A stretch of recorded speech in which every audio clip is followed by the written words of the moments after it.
현재 시간 2시 45분 지나고 있습니다. 여전히 강한 코스닥 911.89포인트까지 올라와 있고요. 오늘 그 안에서는 외국인 투자자들의 매수가 유독 눈에 띕니다.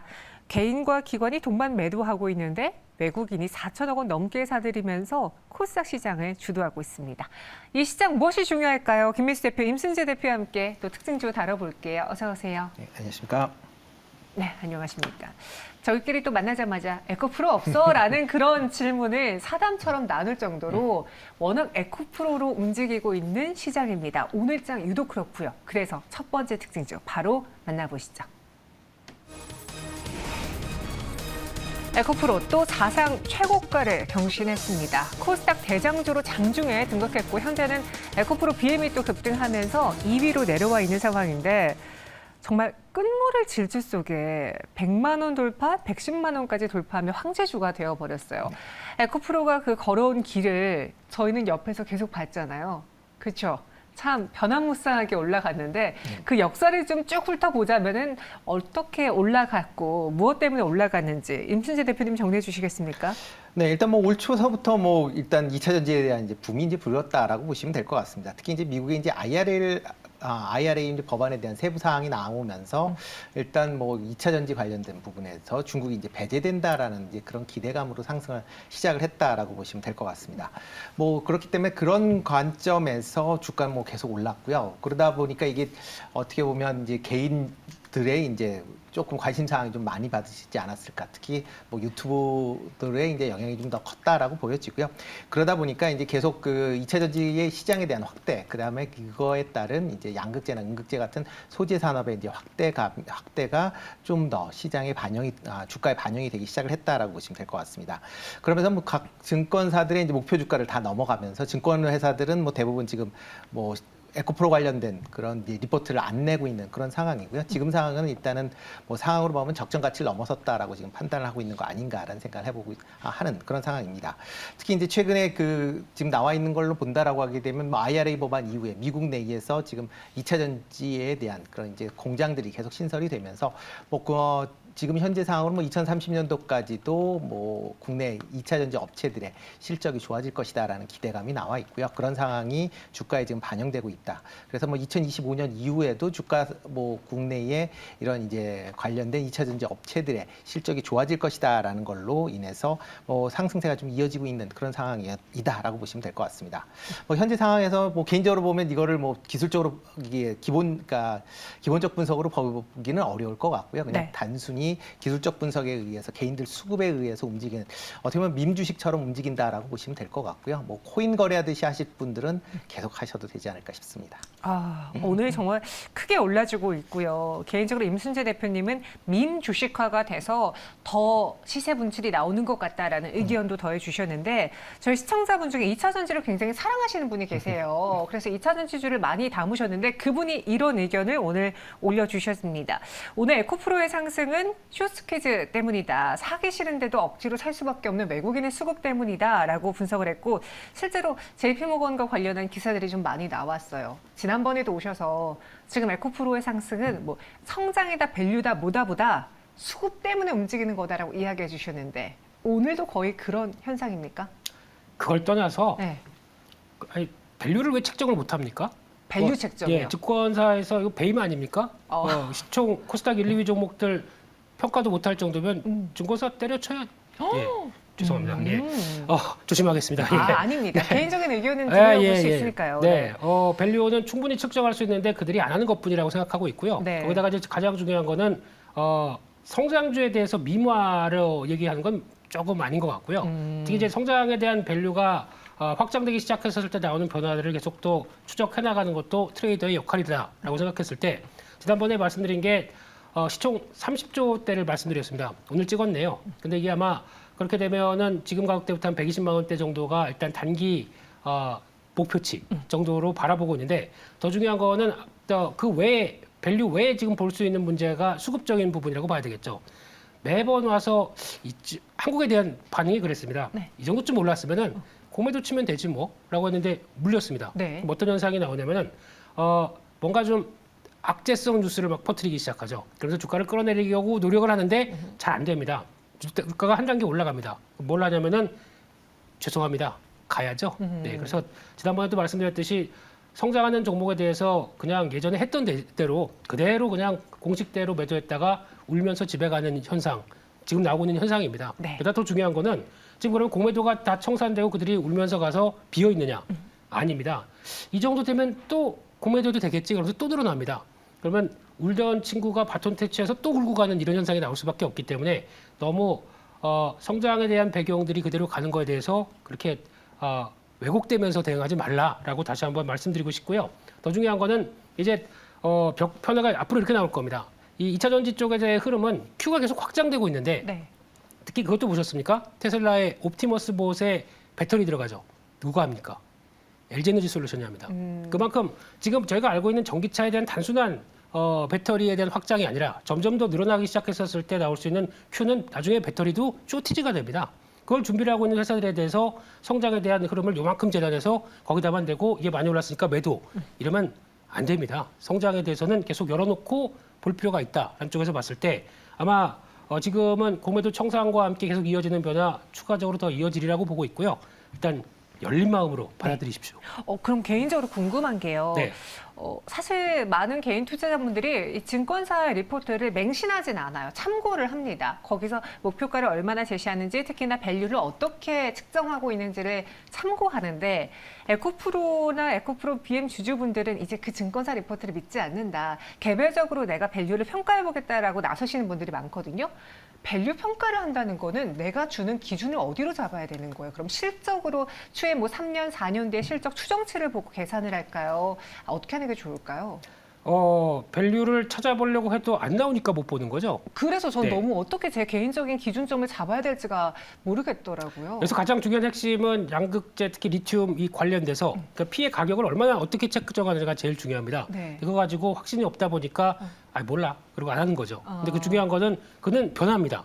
이 가격은 계속 비철금속 가격의 등락에 따라서 변할 수 있는데 중요한 거는 여기서 핵심은 P가 아니라 Q거든요. 수요가. Q가 꾸준히 늘어나기 시작하는데 P가 올라갔다 내려갔다 한다고 하더라도 그럼 반대로 P가 내려갔다가 나왔었을 때 이제 상대적인 위축이 나오는 성장은 그대로 갔는데 P 때문에 하락했다 그러면 매수 시점이겠죠.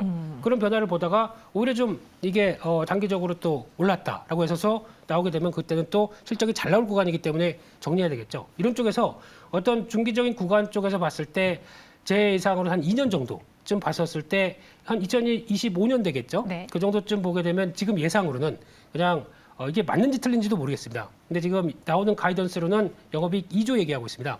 근데 에코프로가 약간 지주사 개념이 있기 때문에 네. 그에 따라서 이게 그대로 쳐주는 게 맞느냐 아니냐 한다고 하더라도 단순 논리로 봤을 때 PE 5R로 보게 되면 2년 뒤에 흐름으로 봤을 때 30조니까 POR 15배 되겠죠. 비싼 겁니까? 싼 겁니까? 그렇게 비싸다고 볼 수 있을까요? 성장주 치고 비싸다고 말할 수 있는 밸류는 아니죠. 네, 그 정도까지 보게 되면은 지금의 주가에 대한 상승에 대해서는 그대로 다시 한번 말씀드리지만 인정해라 이렇게 말씀드리고 싶습니다. 그 말이 또 와닿네요. 지금 우리가 리튬 가격에 혹은 뭐 광물 가격에 2, 3년 뒤에 가격 추이를 예측할 수 없기 때문에 우리가 그나마 추측하거나 예측할 수 있는 건 수요량이다. 근데 그 수요가 증가하고 있기 때문에 이제는 이 높은 밸류, 높다라는 걸 말하지 말고 그냥 인정하자라고 정리해 주셨어요. 임순재 대표님, 여기 더불어서 그런 이야기가 있어요. 뭐 상반기에 2차 전지 열풍이 있었지만 하반기에도 2차 전지주가 더 강하게 질주할 것이다라는 증권사 분석도 나오더라고요. 유한타증권 이한나 연구원이 하반기는 상반기보다 2차 전지 섹터 주가 상승폭이 클 것이다. 왜냐? 상반기는 수준 모멘텀이 있는 양극재 위주로 움직였다면 하반기의 경우에는 여러 소재, 뭐 분리막과 여러 소재들이 다 같이 움직이기 때문에 폭이 더 클 거다라고 했는데 이러면 이거 공매도 세력에겐 정말 청천벽력 같은 소리 아닙니까? 일단 뭐 최근에 이제 공매도가 많이 쪽 있다라는 건 이제 소재 쪽이 많다라고 보시면 될 것 같고요. 네. 상대적으로 이제 장비 쪽이나 이런 뭐 이제 분리막 쪽이나 주가 흐름이 그렇게 좋지는 않았다라고 보시는, 뭐 상대적으로 보면 이제 주가 흐름이 좀 안 갔다라고 보시는 게 더 맞지 않을까 싶습니다. 특히 이제 하반기 이후에 미국에서 이제 국내 이제 배터리 공장들의 이제 본격적인 이제 발주가 이제 있을 걸로 예상이 되고 있기 때문에 그런 관점에서 본다라고 하게 되면 장비주들이 하반기 이후에 상반기보다는 매출 실적이 좋아질 가능성은 충분히 있고요. 뭐 그거에 대한 뭐 반응이다라고 보시면 될 것 같습니다. 뭐 일단 뭐 미국 내에 지금 그 기본적인 이제 전제가 이제 중국 업체들은 이제 진출이 못한다라는 걸 이제 전제로 깔고 있고요. 보면 이제 유럽 시장 내도 뭐 중국 업체가 진출을 못할 것이다라고 하는데 그거는 조금 다시 한번 봐야 될 걸로 보여지고요. 중국 업체들이 유럽 시장에 진출이 지금 상당히 많이 되고 있는 상황이기 때문에 그런 이제 소재 관련된 업체들도 유럽 내에 진출을 같이 할 걸로 예상이 되고 있고요. 그 안에 뭐 LG, 그러니까 그 이제 리포트 내용을 보면 이제 LG 화학이 지금 뭐 분리막을 이제 유럽 내에 이제 건설하게 되는데 이게 LG 단독으로 건설하는 게 아닙니다. 일본 도레이와 합작법인이 건설을 하기 때문에 과연 이거를 LG 화학 걸로 다 인정을 해야 되느냐라는 부분도 같이 좀 보셔야 될 것 같고요. 뭐 아까 뭐 2차 전지 관련돼서 뭐 양극재 관련돼서 뭐 Q가 계속 늘어날 거다라는 거에는 뭐 이견은 별로 없습니다. 그렇지만 P는 좀 다르게 생각해 보실 필요는 있다라고 말씀을 드리는데요. 이유 중에 하나는 지금 테슬라 같은 경우도 지금 킬로와트당 그 배터리 그 가격을 $100 이하를 만들겠다고 공언하고 있는 상황이고요.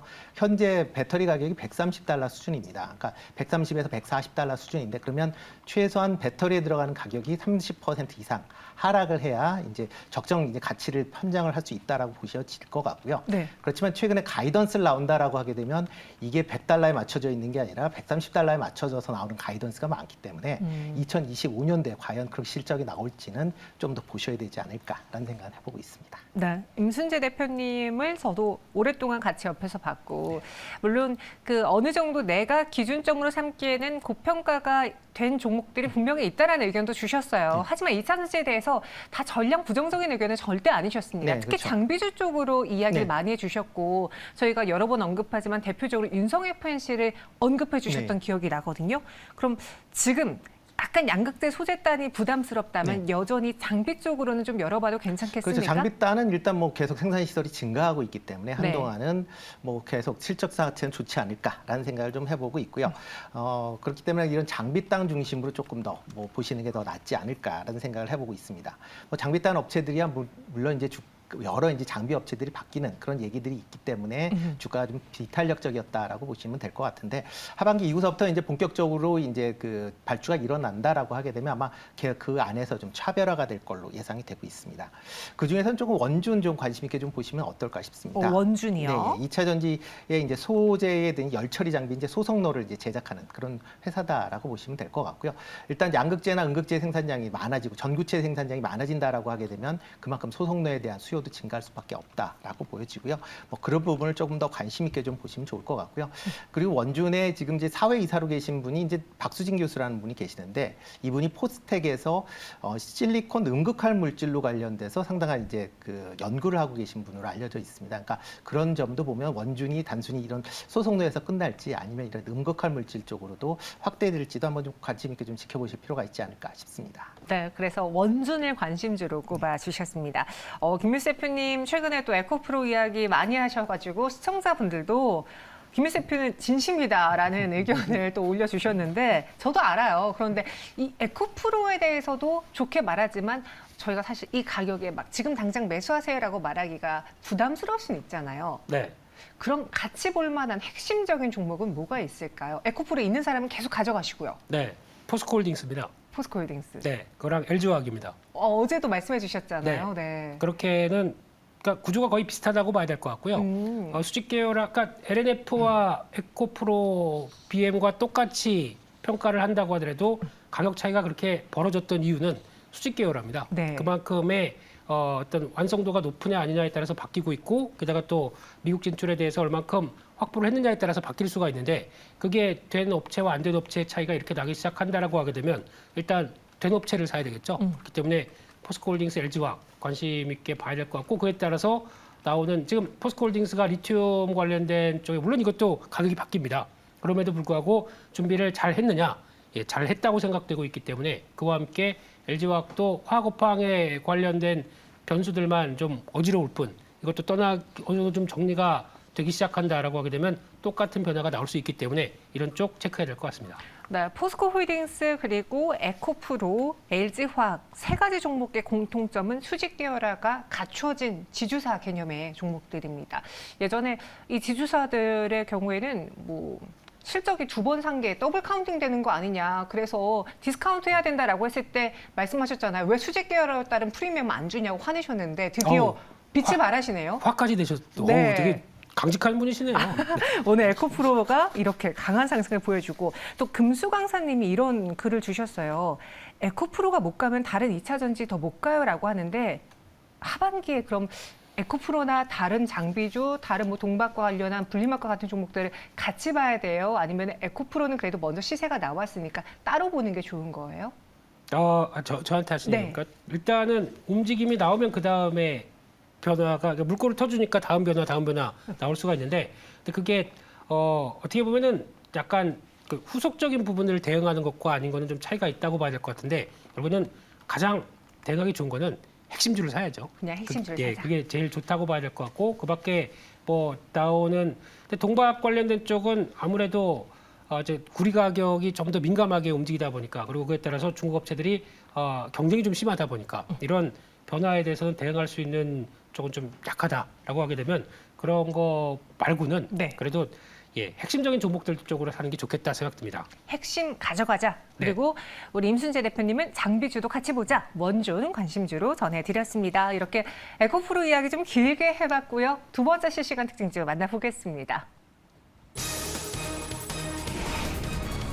테슬라의 사이버 트럭이 등장했습니다. 현대차랑 기아, 이 완성차들 위협받을까요? 이 시제품이 공개된 이후에 4년 만에 드디어 생산에 돌입을 했는데 이 사이버 트럭이 무엇이며 이로 인해 포드는 또 가격 인하 이야기를 내놓으면서 주가가 떨어졌다고 하는데 완성차 업체 단에서의 사이버 트럭의 등장이 악재로 작용할 건지 어떻게 보십니까? 뭐 미국 완성차 업체한테는 뭐 그렇게 긍정적이지 않을 것이다라고 생각을 하고 있습니다. 네. 뭐 사이버 트럭이다라고 하는데 쉽게 얘기하면 이제 전기 픽업 트럭이다라고 보시면 되는데요. 네. 미국 내에서 픽업 트럭 인기가 상당히 좋습니다. 그래서 상위 차종별로만 본다라고 하게 되면 1, 2, 3위가 전부 다 픽업 트럭입니다. 1위가 이제 포드의 F 시리즈로 이제 분류되는 F150이고요. 그다음에 2등이 이제 쉐보레의 코로라도, 3등이 램의 픽업 트럭 이런 식으로 돼 있기 때문에 그만큼 픽업 트럭에 대한 미국 내에 이제 시장 반응이 좋은 상황에서 새로운 강력한 경쟁자가 이제 등장했다라는 걸 입장에서 보면 뭐 상당히 그 미국 업체들은 상당히 부정적으로 생각할 수밖에 없는데요.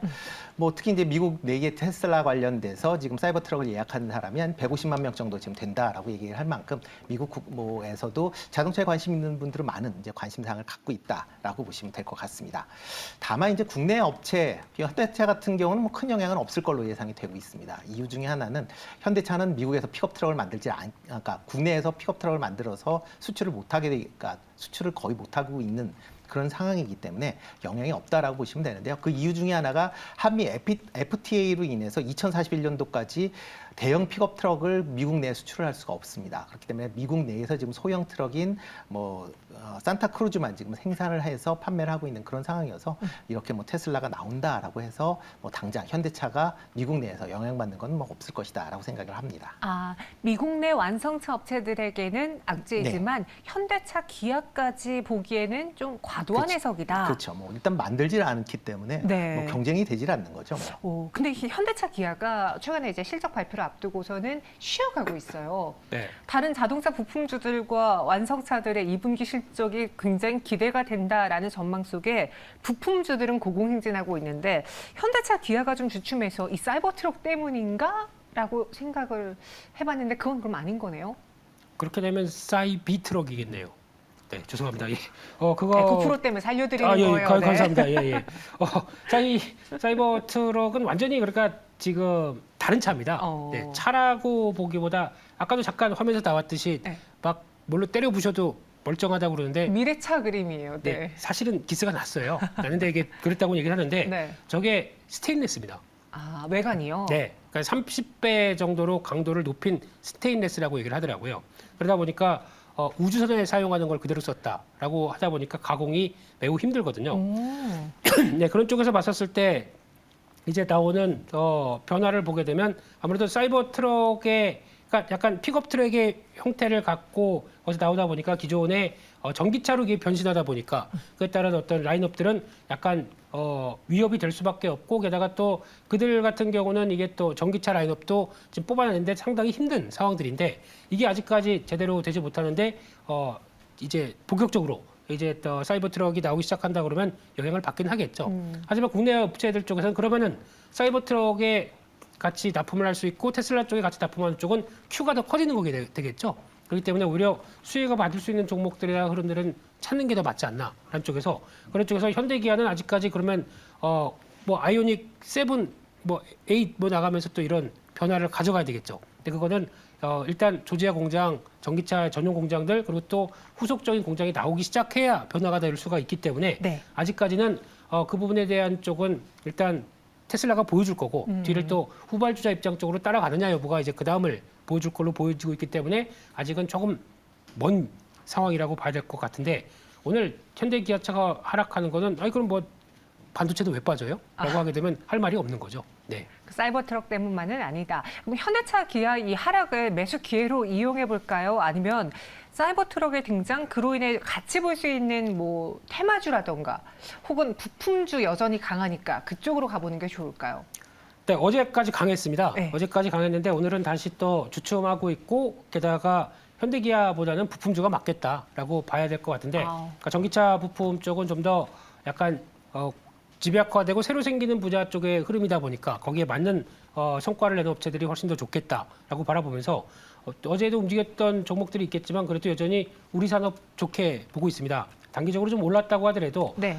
테슬라의 HVAC 액추에이터는 다 들어가는 상황들이고 사이버 트럭까지 들어가기로 한 상황이니만큼 아마 고점권에서 매물 소화 끝나고 나게 되면 다음 레벨 진입하지 않나라는 쪽에서 관심 있게 봐야 될 것 같습니다. 완성차 현대차 기아보다는 그래도 부품 쪽이 낫지 않겠느냐. 우리 산업도 이야기해 주셨고 현대차 기아를 갖고 계신 분들을 위해서 실적 좋다고 해서 지금까지 들고 있었는데 왜 이렇게 안 가요? 고민하신 분들 계실 거잖아요. 임순희 대표님 어떻게 전략 세울까요? 일단 뭐 그 저점에서 매수하시는 그리고 좀 갖고 가시는 그런 전략이 유효하지 않을까라는 생각을 해보고 있습니다. 네. 물론 이제 피크아웃, 그다음에 이제 전기차에 대한 이제 우려감이 시장에서 이제 큰 것도 사실입니다. 어제 오늘 좀 약세를 보이는 이유 중에 하나는 이제 그 테슬라의 모델 Y에 대한 이제 중국 상하이 공장에서 만든 버전이 국내에 이제 수입이 된다. 가을부터 이제 본격적으로 이제 인도가 된다라는 소식 때문에 좀 약세를 보이고 있는데요. 물론 이제 전기차에 대한 이제 우려 부분은 이제 크다라고 생각은 하지만 일단 뭐 내년 하반기 이후에 미국 조지아에서 전기차를 이제 생산한다라고 하게 되면 뭐 그런 우려는 어느 정도 찍힐 수 있다라고 보여지고요. 이제 현대차 그룹 같은 경우는 글로벌 3위의 자동차 회사입니다. 그만큼 품질 경쟁력을 확보하고 있다라고 보시면 될 것 같고요. 최근 들어 뭐 판매 자체도 뭐 제네시스 SUV 중심으로 이제 판매가 많이 이루어지고 있는 상황이기 때문에 실적 측면에서 계속 호실적이 이어질 걸로 예상이 되고 있습니다. 그렇기 때문에 뭐 지금 물론 이제 그 시장에서 관심 사항이 좀 적기 때문에 주가를 약세를 보이고 있지만 뭐 실적이 발표된다라고 하게 되면 그 이후서부터는 다시 주가의 반등성은 충분히 가능하지 않을까라는 생각을 해보고 있습니다. 알겠습니다. 현대차, 기아까지 전략 도와드렸고요. 마지막 특징주 조금 빠르게 넘어가 보겠습니다.